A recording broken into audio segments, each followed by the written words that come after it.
Selamat datang kembali di pembahasan mendalam kita. Pernah nggak sih Anda tiba-tiba jadi suka sesuatu, aktor atau musik atau ide gitu, cuma gara-gara orang sekitar Anda pada heboh banget soal itu? Kayak ketularan gitu ya? Iya, saya ngalamin sendiri nih soal aktor Benedict Cumberbatch. Dulu ya biasa aja gitu liatnya. Tapi pas baca tulisan Tabitha Karvan yang muji-muji banget, terus teman lari saya juga, wah nggak berhenti dia ngomongin. Terus? Ditambah lagi pasangan saya Brad ternyata fans berat Sherlock.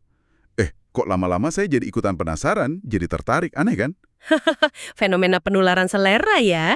Emang bikin penasaran sih, kayak ada sihirnya gitu ya pendapat orang lain itu? Betul banget. Dan ini nih langsung nyambung ke pertanyaan utama kita. Kenapa sih opini orang lain, bahkan orang yang nggak kita kenal-kenal amat, bisa sekuat itu pengaruhnya? Bisa ngebentuk apa yang kita suka, apa yang kita anggap penting. Apa ya yang terjadi di otak kita? Nah, itu dia. Makanya, kali ini kita mau gali lebih dalam bab 3 dari buku What We Value, karya Emily Fogg. Judulnya pas banget, Siapa Kita? Karena ternyata jawaban siapa diri kita itu banyak dipengaruhi orang lain loh. Tepat sekali. Jadi misi kita kali ini yaitu kita mau coba bongkar cara kerja sistem relevansi sosial di otak kita. Sistem relevansi sosial. Oke. Kita bakal lihat gimana jaringan otak ini terus-terusan mantau dunia sosial di sekitar kita. Gimana dia ngebentuk pilihan-pilihan kita, dan ya ujung-ujungnya ikut nentuin siapa kita. Penting banget ya berarti buat kita semua, biar lebih sadar gitu ya sama pengaruh sekitar. Iya dong, biar Anda lebih ngeh lah gimana interaksi sehari-hari, gimana pas nerima informasi. Itu semua ada lapisannya, nggak datar-datar aja. Oke. Mari kita mulai dari yang tadi, fenomena Cumberbatch itu. Itu saya cuma ikut-ikutan aja, atau emang ada penjelasan ilmiahnya di otak? Wah, ini jauh dari sekedar kebetulan atau ikut-ikutan. Ada dasar neurobiologisnya, jelas. Di otak kita itu ada yang namanya sistem nilai atau value system. Sistem nilai yang biasanya nilai makanan enak atau hadiah gitu ya? Betul, tapi ternyata nggak cuma itu. Dia juga memonitor keselarasan kita sama lingkungan sosial. Nah, pas sistem ini deteksi ada beda nih antara opini Anda sama opini grup. Beda pendapat gitu? Iya, dia kirim sinyal semacam kesalahan prediksi, prediction error lah istilahnya. Kesalahan prediksi. Kok kesannya negatif ya? Kayak kita salah gitu kalau beda pendapat. Biar balik sinkron lagi sama kelompok. Ada studi menarik soal ini. Gimana tuh studinya? Jadi, peserta diminta nilai seberapa menarik wajah di foto-foto. Udah gitu dikasih tahu nilai rata-rata dari orang lain. Nah, pas mereka tahu nilai mereka beda dari mayoritas, Terus? otaknya bereaksi gitu. Iya, aktivitas di sistem nilai otak mereka itu berubah. Dan yang lebih seru lagi, pas beberapa waktu kemudian diminta nilai ulang foto yang sama, penilaian mereka cenderung geser. Geser ke arah, Mendekati pendapat kelompok tadi. Tak sengaja mau nyenengin orang, tapi emang ada dorongan dari dalam otak. bisa dibilang begitu. Makanya kadang kalau dikritik halus atau sekadar tahu pendapat kita kok beda sendiri, rasanya agak gimana sih ya gitu ya. Ada rasa nggak nyaman dikit. Iya, bener juga. Jadi, ini bukan cuma soal pengen disukai ya, tapi otak kita emang secara aktif nandain perbedaan itu dan ya mendorong penyesuaian. Oke. Proses yang mendasar banget berarti ya dalam cara kita hidup bareng orang lain. Betul, sangat mendasar. Kalau gitu, kita gali lagi yuk. Tadi kan sistem nilai yang bereaksi. Nah, terus sistem otak mana nih yang tugasnya membaca pikiran, perasaan, niat orang lain, yang nangkep sinyal-sinyal sosialnya itu? Nah, ini dia peran utamanya, si sistem relevansi sosial atau social relevance system. Fungsinya yaitu, dia terus-terusan berusaha memahami isi kepala orang lain. Memahami isi kepala. Maksudnya? Ya, kira-kira apa sih yang mereka pikirin, apa yang mereka rasain, terus bakal ngapain ya mereka abis ini? Informasi kayak gini kan penting banget buat kita nentuin sikap. Oke, area otak mana aja tuh yang terlibat? Ada beberapa area kunci ya, terutama di bagian depan sama samping otak itu. Ada VMPFC, ada TPJ, pokoknya area-area ini aktif banget dalam jaringan ini, bantu kita menilai nilai sosial dan memahami perspektif orang lain. Tapi istilah membaca pikiran itu nggak agak berlebihan ya? Kan kita nggak bisa beneran tahu isi kepala orang. Jangan-jangan sering salah tebak kita. Pertanyaan bagus. Ya jelas nggak sempurna lah, kita sering banget salah interpretasi. Istilah membaca pikiran di sini tuh lebih ke upaya otak buat bikin inferensi. Inferensi, maksudnya nebak gitu ya? Iya, nebak kondisi mental orang lain berdasarkan petunjuk-petunjuk yang ada. Akurasinya ya macam-macam, tapi yang keren ada jaringan otak yang emang khusus buat tugas sosial ini. Nah, itu dia. Gimana kita bisa yakin jaringan ini emang buat urusan sosial, bukan buat mikir yang rumit-rumit aja pada umumnya? Ada nih studi klasik dari Rebecca Sakse sama Nancy Kenwisher. Ini jelas banget nunjukinnya. Mereka bandingin aktivitas otak pas orang baca dua jenis cerita. Cerita apa aja tuh? Cerita pertama, ini sosial banget. Tentang anak cowok yang bikin prakarya dari kertas koran gitu, terus dibuang sama ibunya. Kan kita langsung mikir ya, gimana perasaan si anak, niat ibunya apa. Iya, otomatis mikir, wah kasihan anaknya, atau ibunya nggak sengaja kali ya, gitu kan? Nah, cerita kedua, ini soal fisika aja. Air di panci menguap kalau dipanasin. Nggak perlu mikirin perasaan panci atau niat air kan? Iya, jelas, nggak perlu. Terus hasilnya gimana? Hasilnya, area-area di sistem relevansi sosial tadi itu nyala terang banget pas partisipan baca cerita si anak dan ibunya. Tapi pas baca cerita air menguap, ya biasa aja. Oh, jadi emang spesifik ya? Spesifik banget. Buat proses informasi sosial yang butuh kita memahami kondisi mental orang lain. Bukan sekedar mikir sebab akibat fisik biasa. Jaringan ini fokusnya ke dunia antar manusia. Jelas banget bedanya. Oke, terus kemampuan membaca pikiran ini, atau ya memahami perspektif orang lain, ini dari lahir udah ada atau berkembang? Nah, ini nggak langsung jadi gitu aja. Dia berkembangnya pesat banget, terutama pas masa kanak-kanak. Ada studi lagi nih, dari Hillary Richardson sama Rebecca Sachs. Mereka pakai film animasi pendek Partly Cloudy. Film Partly Cloudy. Oh, yang awan sama bangau itu ya? Iya, betul. Mereka bandingin aktivitas otak anak umur 3-4 tahun sama anak umur 6-7 tahun pas nonton film itu 2 kali. Terus, apa bedanya anak yang lebih kecil sama yang lebih besar?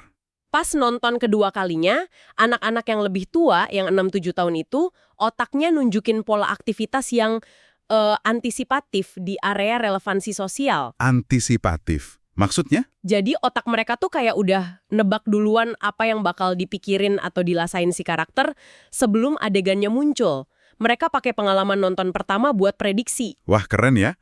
Kalau anak yang lebih kecil? Nah, anak yang 3-4 tahun itu nggak nunjukin pola antisipasi yang sama. Aktivitas otaknya mirip-mirip aja pas nonton pertama sama kedua. Kayak belum bisa nyambung gitu. Menarik banget. Jadi ini bukan cuma soal otak yang makin matang secara fisik ya, tapi juga karena koleksi pengalaman sosial kita nambah terus. Anak gede udah lebih banyak belajar pola interaksi, pola emosi, makanya otaknya bisa lebih aktif nebak. Tepat, Anda nangkap poin pentingnya. Perkembangan biologis sama pengalaman sosial itu jalan bareng buat ngasah kemampuan ini. Nah, ini nih, nyambung ke bagian yang saya penasaran banget tadi, soal playlist musik SMA saya. Saya ingat banget rasa deg-degannya itu, takut dianggap jadul atau aneh. Tapi begitu teman-teman responsnya positif, wah lega banget, seneng gitu rasanya. Kenapa ya validasi sosial diterima grup itu rasanya penting dan enak banget gitu? Haha, iya. Itu ada penjelasan neurobiologisnya yang kuat banget. Jadi, umpan balik sosial yang positif, pujian, diterima, merasa nyambung sama orang itu ternyata ngaktifin sistem nilai di otak kita. Sistem nilai yang tadi itu ya? Iya, cara ngaktifinnya tuh mirip banget kayak pas kita dapat hadiah fisik. Misalnya, coklat enak, atau dapat bonus uang, mirip. Ah, pantesan ya notifikasi like di medsos itu bikin nagih.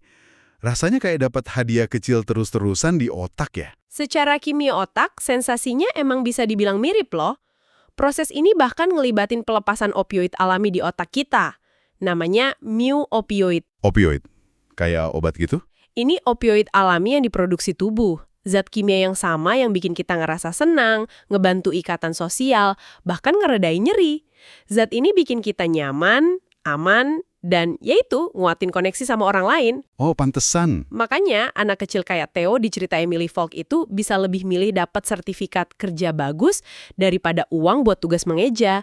Pengakuan sosial itu punya nilai intrinsik yang kuat buat dia. Kalau efeknya sekuat itu di level kimia otak, wah pasti pengaruhnya gede banget ya ke perilaku kita sehari-hari. Gede banget. Kesadaran kita tentang apa sih yang dianggap normal atau apa yang diharapkan sama kelompok norma sosial lah istilahnya, itu jadi pendorong perilaku yang efektif banget. Banyak studi nunjukin ini. Contohnya gimana? Misalnya, ngasih tahu orang perbandingan tagihan listrik mereka sama tetangga, itu bisa bikin mereka jadi lebih hemat energi. Atau ngasih tahu berapa banyak orang yang udah ikutan pemilu atau rutin olahraga, itu juga bisa ningkatin partisipasi. Tapi, emang selalu efektif ya strategi pakai norma sosial ini? Apa nggak ada batasnya? Misal, apa cukup tahu tetangga hemat listrik atau perlu faktor lain juga? Pertanyaan kritis. Efektivitasnya ya macam-macam, nggak selalu sama. Tergantung seberapa kuat kita ngerasa bagian dari kelompok itu, si tetangga misalnya, seberapa jelas normanya, ada nggak hambatan lain buat melakuinnya. Oke. Nggak sesimpel itu juga ya? Nggak sesimpel itu. Tapi secara umum, informasi norma sosial ini sering jadi pendorong yang lumayan kuat. Ada studi lain yang lihat ini langsung di otak.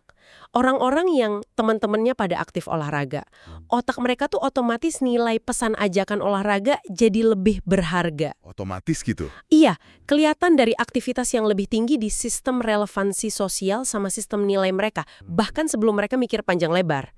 Kayak lingkaran sosial mereka udah ngeset nilai olahraga itu di otak mereka. Waduh, tapi di set sama kelompok ini kan nggak selalu bagus ya. Ikut arus itu bisa bahaya juga kan? Pasti ada sisi gelapnya nih konformitas. Tepat sekali, konformitas itu kayak pisau bermata dua. Contoh yang jelas banget itu studi soal papan peringatan di Petrified Forest National Park. Taman nasional kan? Oh iya, yang hutan jadi batu itu ya? Kenapa di sana? Nah, pihak taman masang papan yang isinya kira-kira banyak pengunjung sebelumnya udah ngambil kayu dari taman ini. Niatnya kan baik ya, biar orang nggak nyuri lagi. Tapi hasilnya malah kebalikannya kan? Saya pernah dengar ini. Ironisnya, iya. Pesan yang malah nunjukin banyaknya orang yang udah nyuri, itu malah ningkatin angka pencurian. Kok bisa gitu? Ini namanya efek norma deskriptif negatif. Pesan itu tanpa sengaja ngasih sinyal kalau, wah, nyuri di sini tuh udah biasa, walaupun nggak boleh. Orang jadi mikir, kalau yang lain aja gitu. Wah, itu benar-benar salah strategi ya. Terus ada lagi kan, eksperimen klasik Solomon Asch. Eksperimen mencocokkan panjang garis dari tahun 50-an itu masih relevan banget sampai sekarang. Jadi, partisipan diminta cocokin panjang garis. Kalau sendirian, hampir nggak ada yang salah, gampang soalnya. Terus kalau rame-rame? Nah, pas ditaruh di kelompok, di mana orang lain itu aktor yang sengaja ngasih jawaban salah, padahal salahnya jelas banget, sekitar sepertiga partisipan ikutan ngasih jawaban salah itu. Sepertiga. Banyak juga ya. Mereka ngabaikan apa yang mereka lihat sendiri dong. Iya, ngabaikan bukti dari mata kepala mereka sendiri, demi ikut kelompok. Itu ngeri juga ya efeknya. Jadi ingat cerita teman Emily Falk yang sampai bisa diyakinkan kalau matahari itu bulan, cuma gara-gara dikerjain rame-rame sama temennya. Persis, itu nunjukin betapa tekanan kelompok bisa banget mengubah persepsi kita soal realitas yang paling dasar sekalipun. Ini jadi nyambung banget ya sama zaman sekarang ya, soal hoax, disinformasi online gitu. Banget, kayak yang dibilang Duncan Watts, peneliti jejaring sosial itu. Informasi tuh nggak perlu 100% bohong buat bisa menyesatkan kita. Caranya, data disajiin biar kelihatan bias, kutipan yang dipilih-pilih aja, konteksnya diilangin. Atau judul berita yang bombastis gitu ya. Nah, itu juga. Itu semua kan bentuk manipulasi halus, manfaatin kecenderungan alami kita buat percaya sama apa yang kelihatan kayak konsensus, atau yang disajiin dengan meyakinkan sama sumber yang kita anggap oke. Jadi kita ini terus-terusan dihujani upaya halus buat ngebentuk persepsi kita ya. Aduh, terus gimana dong caranya kita bisa, menavigasi pengaruh sosial yang sekuat ini? Yang bisa bagus, tapi bisa jelek juga. Gimana biar lebih merdeka gitu dalam menilai? Saya jadi ingat kisah Ernie Grunfeld, pebasket itu. Nah, kisah Ernie Grunfeld itu contoh bagus banget soal kekuatan framing, pembingkaian.